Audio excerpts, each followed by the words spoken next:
Stacking multiple voices and sounds to build tracks or generative patches is one of the things I really like to do on a modular. But just layering plucky mono sequences has its limits. In many cases you want to contrast those sounds with interesting pads. The modular isn't known for easy, rich polyphonic sounds though. You need dedicated poly modules or a lot of duplicates of the same modules, in which case I think you're much better off with a nice dedicated poly synth. But what if I say you can use a regular 2 oscillator mono voice to make pads like this?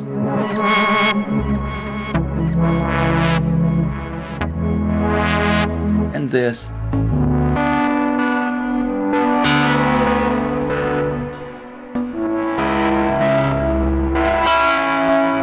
And this.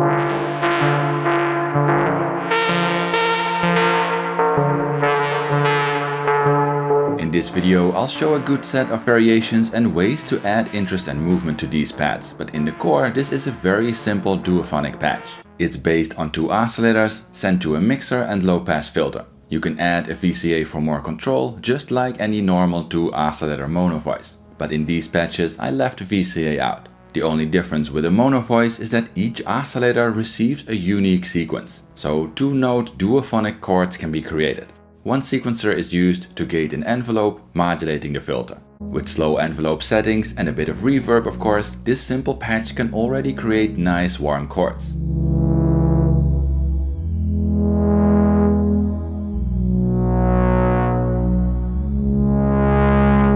But it really comes to life when you add a bit more movement and texture. In most cases, this doesn't require any crazy tools or dedicated modules, just a couple of good basic ideas. As always, in this video I start simple and add complexity along the way.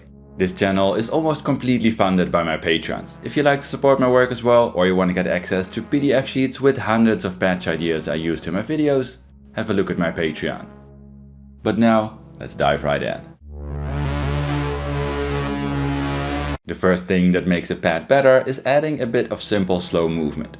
If you take the dual oscillator sequenced voice as a base, any CV input can be used to add some movement. For example, a smooth random voltage or LFO to the pitch of a single oscillator adds a bit of oscillator drift. And with another LFO or slow modulator to the filter, the pad already starts to breathe a bit.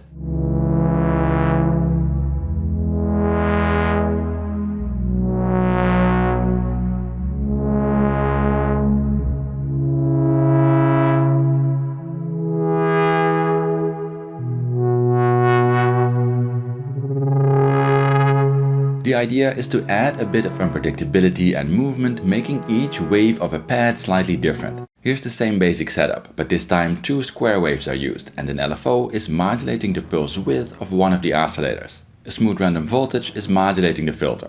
A simple way to add more depth without complex tools is modulating the modulators. For example, modulate the frequency of the LFO with another LFO or the speed of the random voltage with another random voltage.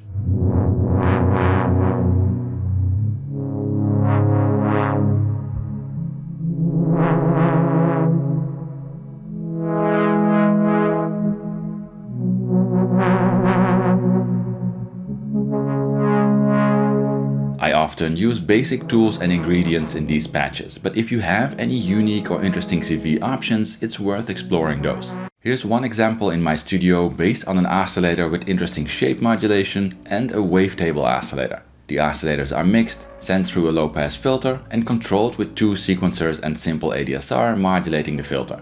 A slow random voltage is modulating the wave shape of one oscillator and a slow LFO the wavetable of the other. Another fun example is modulating the resonance of a filter with something like a slow LFO for simple movement in the character of a pad. With a couple of unsynced slow modulators, the sound of the pad keeps shifting.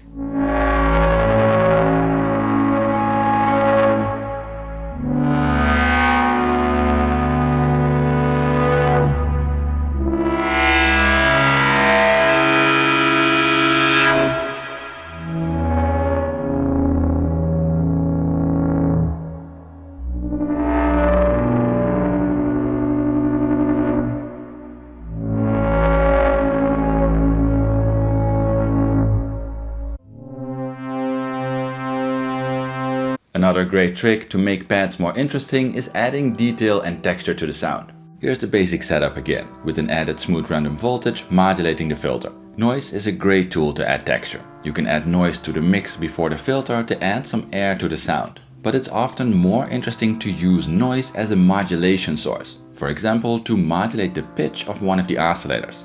Different types of noise and modulation destinations create different effects, so it's valuable to explore what works in your setup. I like adding white noise to the mix,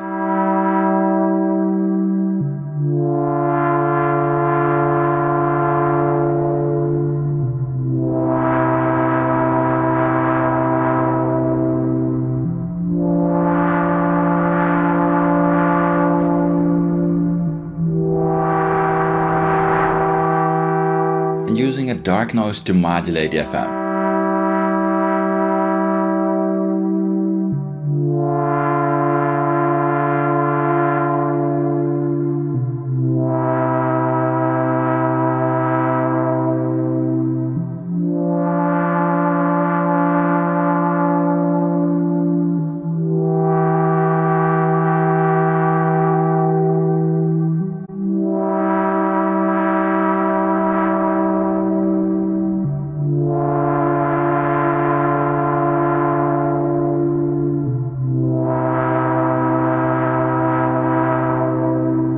Here's a great setup starting from the bass patch. A subtle amount of noise is modulating the frequency of one oscillator and the random voltage is modulating the filter. A mixer is used so more modulation sources can be added. A great option to add texture to a pad is audio rate modulation. For example, you can take a copy of one of the saw waves and use that to modulate the filter by adding it to the mix. But to add more dynamics to an audio rate signal, you can send it through a VCA first, so the amount can be controlled. Here, that's done with a separate sine wave output from the first oscillator. A smooth random voltage is used to modulate the VCA and control the depth of audio rate modulation to the filter.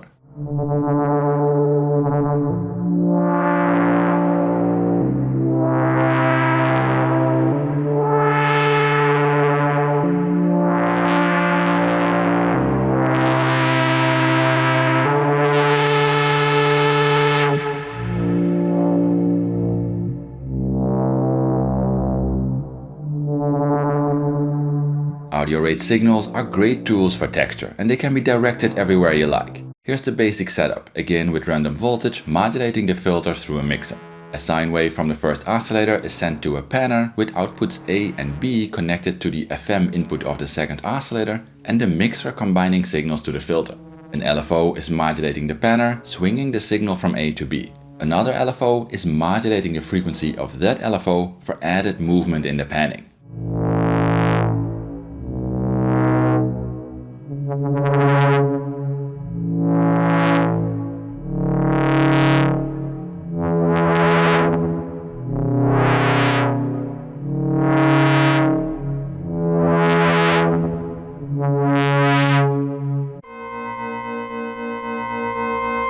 Regardless of any tricks used for movement or texture, you can use simple tools to add rhythmic movement to your pads. Here's the basic patch with dual square wave oscillators used before. A modulated sine wave is modulating the pulse width of one oscillator, and the modulated smooth random voltage is modulating the filter for added depth. To create simple rhythmic evolution in this patch, the main sequencer is gating two ADSR envelopes, one with a short spiky pluck, low sustain and hard end, and the second with slow timed rise, medium sustain and a bit of release. These envelopes are combined and used to modulate the filter. A bit of delay is added for extra effect.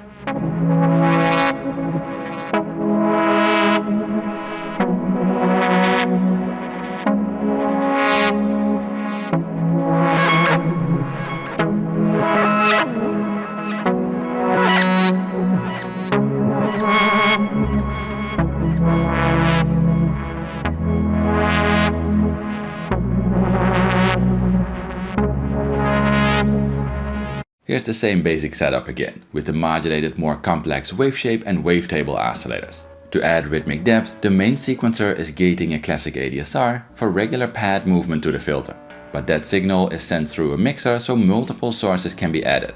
A fun example is adding a synced sequence to modulate the filter. And in this patch, a second spiked ADSR envelope is added as well. But here that second envelope is gated from a clock division to create more interesting modulation patterns. Another division of the divider is used to modulate the phase of the wavetable oscillator.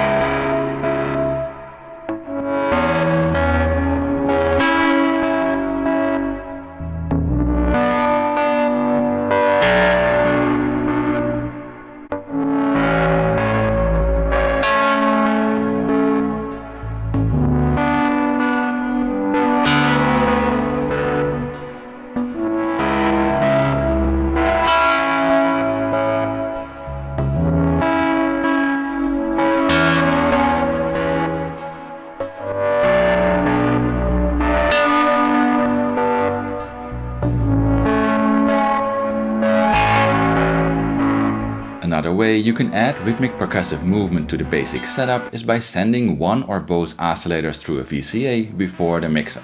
This allows you to control the volume of each oscillator in the mix. Here the dual sequencer is driving a clock divider and two different divisions are used to trigger two plucky attack decay envelopes opening those VCAs. A regular ADSR is still used to modulate the filter, creating slow pad-like waves. To add some depth to dispatch, a few tricks from the previous chapters are used.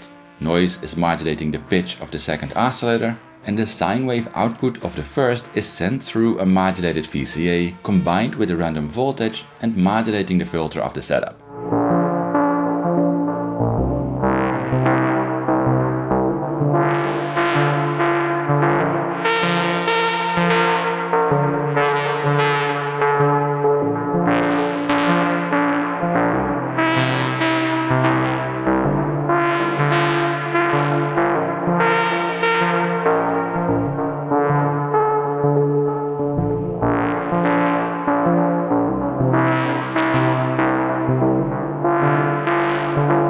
Here's another trick, starting from the bass patch. A random voltage is modulating the filter through a mixer, and the white noise source is modulating the pitch of the first oscillator slightly for some texture. To add interesting rhythmic movement, the master clock is driving a clock multiplier, and two different multiplications are used to trigger two plucky envelopes. Each of those envelopes are used to open a VCA.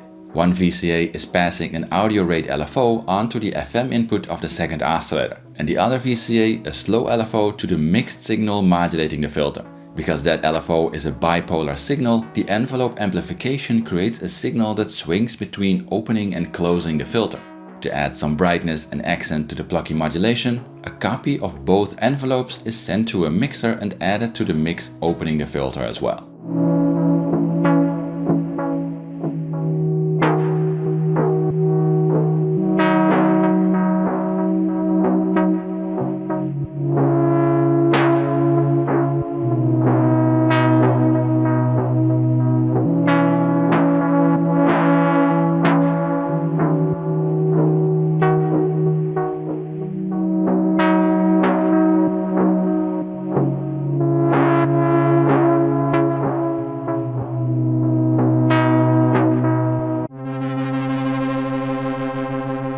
Of course, if you have more core modules, you can expand the basic patch and apply all the tricks in this video to a larger setup. For example, you can add a third or even more oscillators if you like more than 2 note chords. In this setup, only 2 of the oscillators are sequenced, the third is just droning in the root note. But you can use 3 sequencers if you like.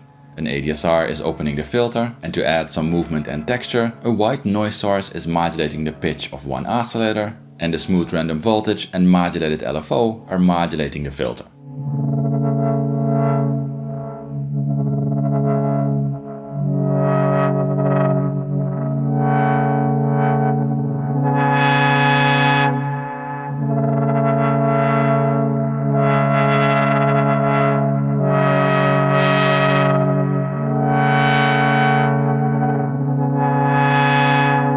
Another option is to send each oscillator in the patch through a separate filter. This effectively creates 2 simple mono voices. It can lead to nice stereo pads, but if you use synced sequences with different divisions or patterns, you can use 2 envelopes and create actual 2-node polyphony. This means each node can have a unique envelope shape and node length.